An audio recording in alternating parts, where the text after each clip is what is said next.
এখন আমি তরকারি পাকাবো, মাছ দিয়ে, কপি দিয়ে, সিম দিয়ে, আলু দিয়ে। সবাই আমার ভিডিওতে চোখ রাখবেন, ঠিক আছে? আর মশলা কী কী আছে আমি দেখাতেছি, সবাই চোখ রাখুন মশলাতে। হলো আদা বাটা, এটা হলো রসুন বাটা, এটা হলো জিরা, আর এটা আদা বাটা ছিল নষ্ট হয়ে গেছে, মানে একটু আছে দিয়ে দেবো।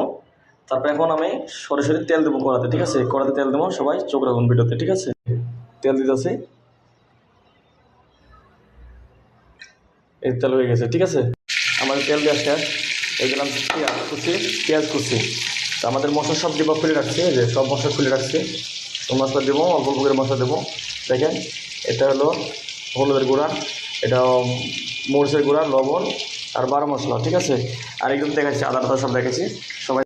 তো আমাদের সব মশলা দেওয়া শেষ, যে মশলা আটকাচ্ছে, যে হ্যাঁ ওই সব নিয়ে যাও, সব ফ্রিজে রেখে দাও। মশলা দেওয়া শেষ, আমরা এখন সব, হ্যাঁ নর্মাল রাখো। মশলা দিয়েছে যে অনেক টকটক আছে, বলক দেবো, বলক দেওয়ার পরে কীভাবে তরকারি কষানো লাগে আমি দেখা দেবো, ঠিক আছে? সবাই চোখ রাখবেন আমার এই ভিডিও। এটা অনেক সুন্দর করে লাড়তে হবে, লাড়লে মশলা কষালে অনেক সুন্দর লাগবে, ঠিক আছে?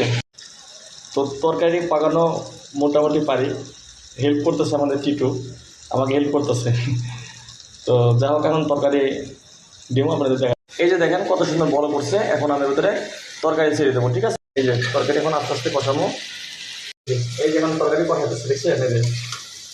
এই যে তরকারি কষাতে কত সুন্দর করে লেড়ে দেবো, সব মশলা ঢুকবো, ঢোকার পরে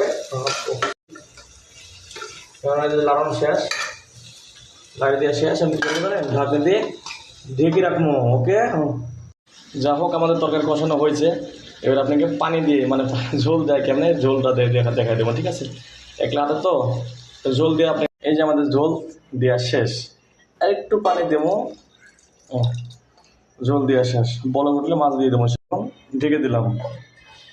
এই ঢেকে দিলাম, বলক উঠলে মাছ দিলেই তরকারি দেওয়া শেষ, ঠিক আছে? সবাই ভিডিওতে চোখ রাখুন। যা হোক, তরকারিতে বলক উঠছে, এবার আমরা মাছ দিয়ে দেবো, ঠিক আছে? মাছ দিয়ে পরে খানিক পরে নামে দেবো, ওকে? মাছ দিতেছি, দেখেন এই যে মাছ, এই যে মাছ, মাছ দেওয়া শেষ, সুন্দর করে রেখে দেবো, ওকে হয়ে যাবে, ঠিক আছে?